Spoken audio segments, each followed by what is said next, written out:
What's up, y'all? Clean Cuts the One coming back with another video.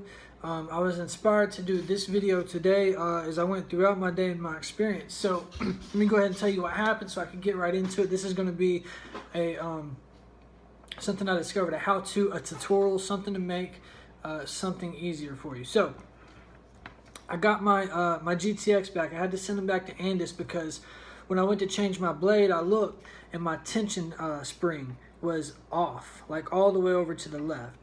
So I sent it back, and I sent them my box and everything, and they only sent me this back. So it wasn't really my favorite customer experience. They're going to send me another box, but you know, they fixed it well. They did all that, but I just thought that was kind of whatever. So as soon as I got it back, I chopped the top off. I left the back on just because I think it looks cool, mostly. I mean, obviously, I chopped the front off, like if you look at my other video, because it keeps the heat down, and I can still get around the ears, mustache, stuff like that a lot easier. That's a whole nother video. You can go back and find that video. But what I want to do today is I was, also from using this is moving up in my favorites. I don't know if this might be jumping up above the wall detailer. I don't know now that it's fixed. Anyhow, not what this video is about. That'll be another video too. I was changing my blade. I was setting my blade, and I've looked at a lot of videos on how to set blades, and a lot of people tell you to do it the same way, right? So I figured something out, and it's real practical, it's real simple, but I had never thought about it, and I've never seen another YouTube video telling people to do it. So I'm going to show you how I set my T-Outliner 2 or GTX blade, all right? So obviously I get a screwdriver and take the screws off. There's that. There's that. All right. Almost. All right, 2 screws off. Now, I've got my blade. Now, as most of you know, just in case you don't, the way that you set your blade is, this is 2 separate blades. This is the moving blade, this is the steel blade. You have to loosen these 2 screws so that way when you lay this blade down, it can adjust up and down. Okay, does that make sense? If not, I'm going to show you. So what I'm going to do right now is I'm going to loosen both of these screws just enough to where I get some play here, okay? So, see if I can let you see everything I'm doing. Do that, just a quarter turn maybe, and then a quarter turn on that, right? So you should be able to see. This has a, there you go, yeah, that's a whole lot of play, right?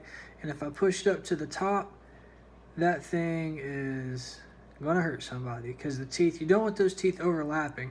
Me personally, I don't zero gap my blade. If you want to zero gap your blade, that's cool. I don't have an opinion on that. I don't zero gap mine just because my hand's a little too heavy. I would like to develop a lighter hand, and I'm working on that.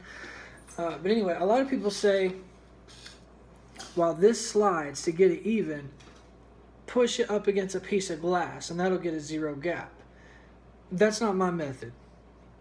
What I do is I have a light shining right here, and I eyeball it, right? And I eyeball it. I have the light pointing to this side, so that way I can see the steel blade poking up over the moving blade. So I just eyeball it into the position that I want it to be in, right? So I start low, and I push it up to where I think I want it.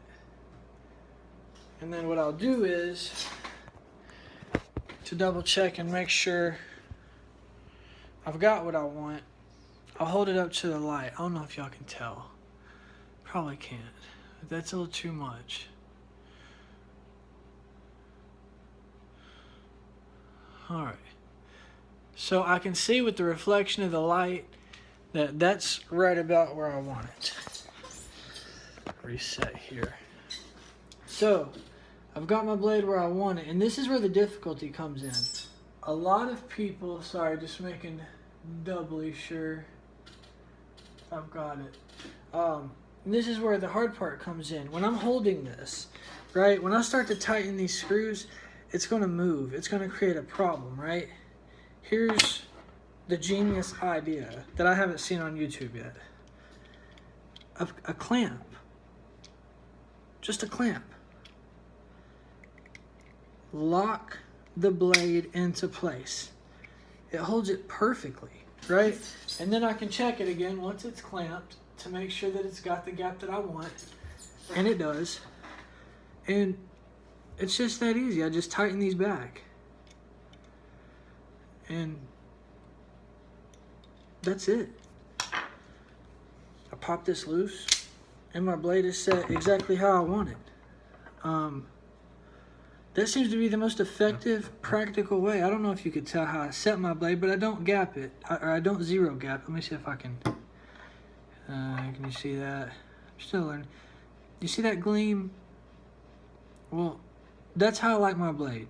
It's just safe for me. You know, I ain't been cutting hair for too long, but this, like it just makes sense. It was very easy, and I was absolutely thrilled when I found that that worked. So if you're having trouble getting your blades set the way that you want them, give it a shot. You know, it gives you a chance to eyeball it, and it really worked well for me. So I hope this helps somebody out there. I know that I was absolutely thrilled to learn how to do this. And you know, if you've got any other tips or anything like that, or anything else you want to see, just drop it in the comments. Don't forget to like and subscribe to the channel. Got plenty more stuff on the way. I appreciate y'all, and until next time, peace.